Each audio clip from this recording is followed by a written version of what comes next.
Hi friends, அஸ்ஸலாமு அலைக்கும். Welcome to mom's Emmy kitchen. இன்னைக்கு நம்ம சேனலில் எம்மியான ஹெல்த்தியான வீட் வெஜ் தோசை எப்படி பண்ணலான்னு பார்க்கலாமா? அதுக்கு தேவையான இன்க்ரீடியன்ஸ் ஃப்ரண்ட்டில் ஆட் பண்ணிட்டு பார்த்துக்கோங்க. ஒரு பவுலில் கோதுமை மாவு ஆட் பண்ணிக்கோங்க. அரிசி மாவு ஆட் பண்ணிக்கோங்க. ரவை ஆட் பண்ணிக்கோங்க. மிளகு தூள் ஆட் பண்ணிக்கோங்க.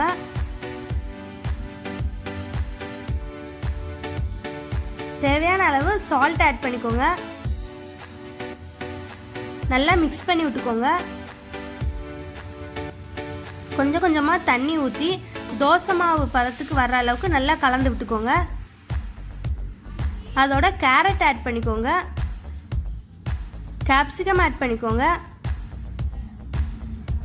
டொமேட்டோ ஆட் பண்ணிக்கோங்க. ஆனியன் கட் பண்ணி வச்சதை ஆட் பண்ணிக்கோங்க. நல்லா மிக்ஸ் பண்ணி விட்டு இந்த பேட்டரை மூடி போட்டு ஒரு 10 நிமிஷம் ஊற வச்சுருங்க. 10 நிமிஷத்துக்கு அப்புறமா அதில் கொரியாண்டர் ஆட் பண்ணிக்கோங்க. நல்லா கலந்து விட்டுக்கோங்க. தோசைக்கல் நல்லா சூடானதுக்கப்புறமா நம்ம ரெடி பண்ணி வச்ச பேட்டரை ஆட் பண்ணி தோசை மாதிரி பரட்டி விட்டு சுட்டு எடுத்துடலாம்.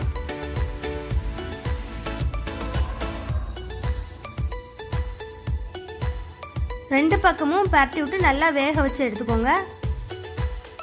நமக்கு எம்மியான வீட் வெஜ் தோசை ரெடி.